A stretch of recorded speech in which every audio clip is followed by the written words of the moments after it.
えー多くの動画の中からご視聴いただきありがとうございます。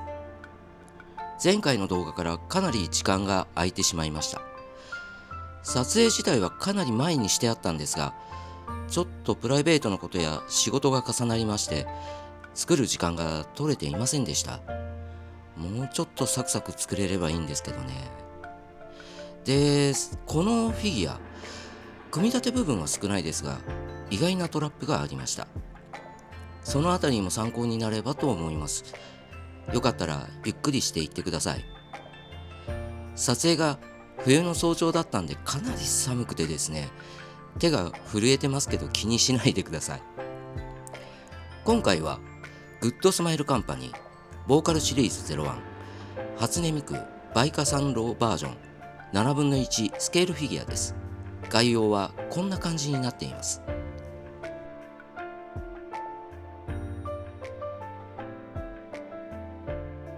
ご存知の方も多いと思うんですが、この中国伝統音楽シリーズの一発目、鉱山流水が発売後結構投げられたんですよ。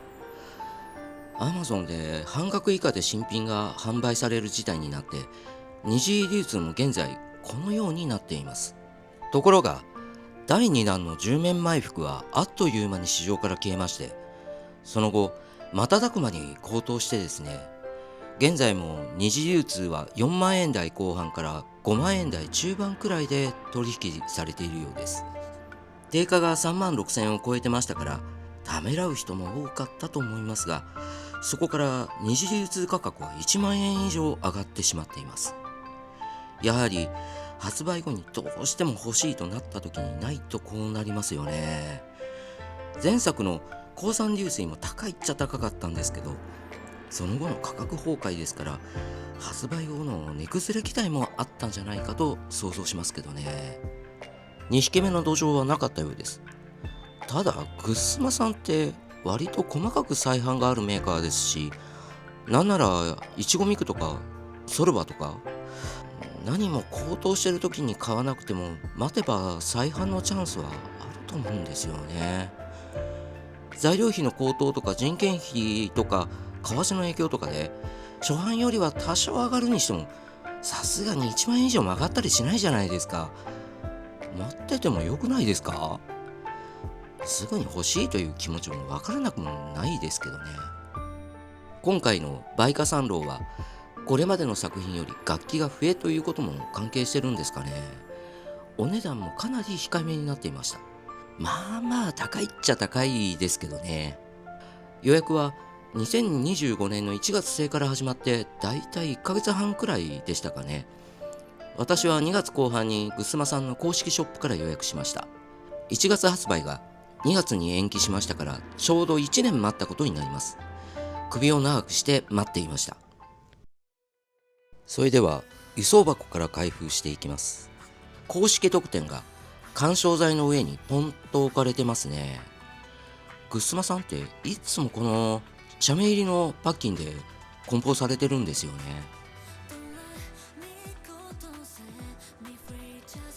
あ、薄紙巻いてる仕様です。包む方じゃないんですね。パッケージのデザインが特殊紙。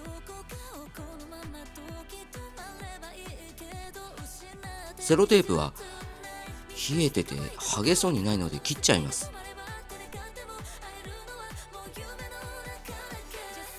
おっと、フードメシールが剥げかけてて薄紙にくっついちゃってます。フードメシールが剥げかけてるってこれまでなかったような気がします。表面加工が影響してるんでしょうか。全体がキラキラした雪をイメージしたような加工がされています。こういうのは初めて見ました。これってミランダ FS でしょうか。だとすると段ボールに化粧張りをして打ち抜き。いやー、手間が半端ないです。中身は見えないパッケージになっています。最近のグッスマさん多いですよね。箱を開けるとまずは説明書ですね。台座にすでに接着されていて、組み立ては腰の紐飾りだけ。いや、羽衣を掛け軸の後ろ側に取り付けなきゃならないんですが、気がついていませんでした。撮影の時にはついていないのでご了承ください。それではブリスターを開けていきましょう。針金仕様ではないようですね。ブリスターはあまりダボが硬くないです。おや、もう1箇所セロテープが3箇所だったんですね。見えてませんでした。反対側もダボを外して、おっと、中の保護ビニールがブリスターの保護パッドにくっついていました。危ない危ない。本体を取り出して、繊細、まさに芸術です。美しい。紐飾りは取り出し防止でテープ止めですか。補助ブリスターじゃないんですね。これは怖いです。折らないかとても緊張する瞬間です。問題はですね、この紐飾りが羽衣の下に取り付け穴があることです。羽衣を持ち上げながらパーツが小さいのと羽衣が邪魔をして力がうまくかかりません。悪戦苦闘の末、なんとか取り付けることができました。かなり細いので組み立て時に折らないよう気をつけてください。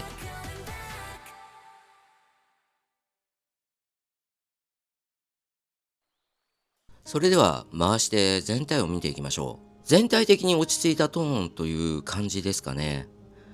赤の色相も黄色を強めた感じで、そこに濁りを入れる。もともとミクの髪色って青みのある緑じゃないですか。でもこのミクは青みを抑えてさらに濁した感じ。かなり渋い色合いになっています。ミスターカラーのダックエッググリーンをベースに作ったらこんな色が作れるかなって感じちゃいました。まるで掛け軸の中から出てきたようなというデザインですよね。背景には川を流れながら削り取られた岩を再現した台座デザインになっていて、掛け軸にもそれが連続するかのような絵が描かれています。見えない裏側も抜かりがないです。何よりこの紙の繊細さとグラデーションですよね。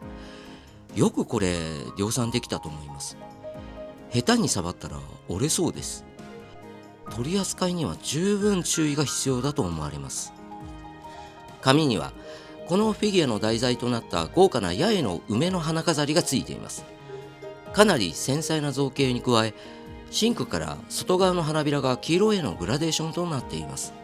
これは着物の下半身側と言っていいんですかね。こちらも裾にかけてオレンジへ色変化していることと符合させるように色構成されています。お正月には梅というイメージがありますけど、あれって早咲きの梅を使ってるんですよ。八重観光とか冬至といった品種が代表的。でも赤いといってもこんなに赤くないんですよね。どちらかというと濃いピンク。よかったら次のお正月に気をつけて見てみてください。造形的に見てもほぼ角度による破綻がありません。S 字ラインを鋭角に取ったラインも十分にドラマを感じさせる造形です。装飾の細かい造形も含めて繊細でありながらもダイナミックさも感じる造形でとても素晴らしいです。フィギュアの見せ場と言っていいお顔ですが、こういうのは麗しいと言った方がいいんでしょうね。可愛いとかそういう表現が当たらないような気がします。神秘的な美とでも言いますか、幻想的です。初音ミクってキャラクターはこういうバリエーションの許容度が高いからいいんでしょうね。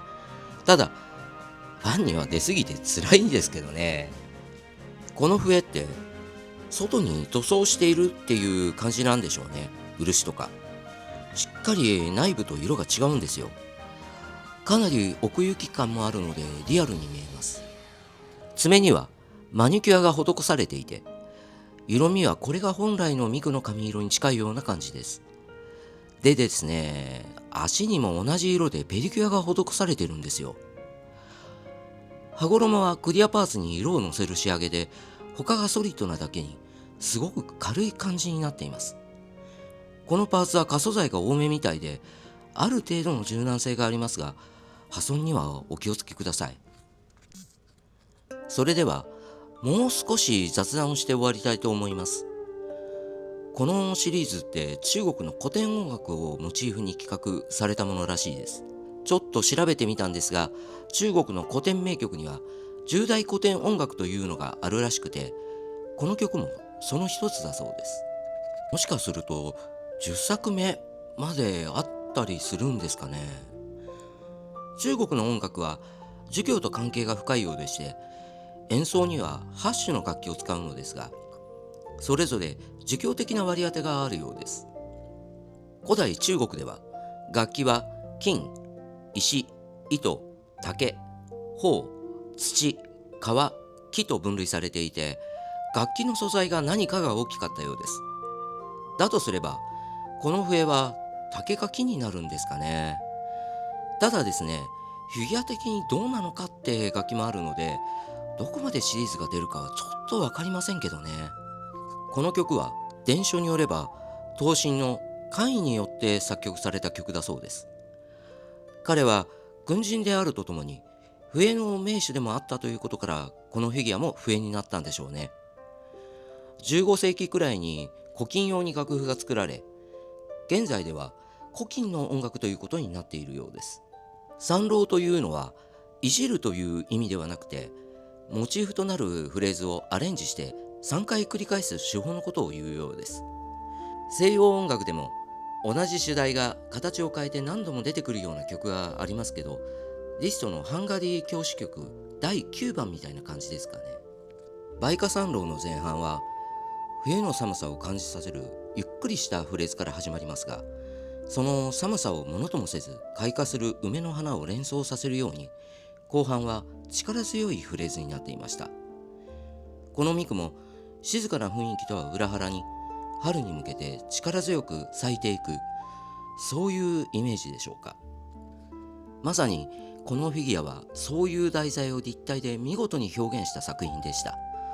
本当に美しい作品だと思います。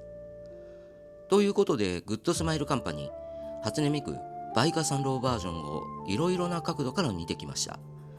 組み立てには意外なところで難儀しましたが、よくこの値段で出してくれたなって思いました。お値段以上の価値は十分にありました。購入された皆さんはご満足されたでしょうか。もしこの動画が面白かったとか、ためになったと思われましたら、いいねボタンとチャンネル登録をよろしくお願いいたします。それでは、ここまでご視聴いただきありがとうございました。また次の動画でお会いしましょう。さようなら。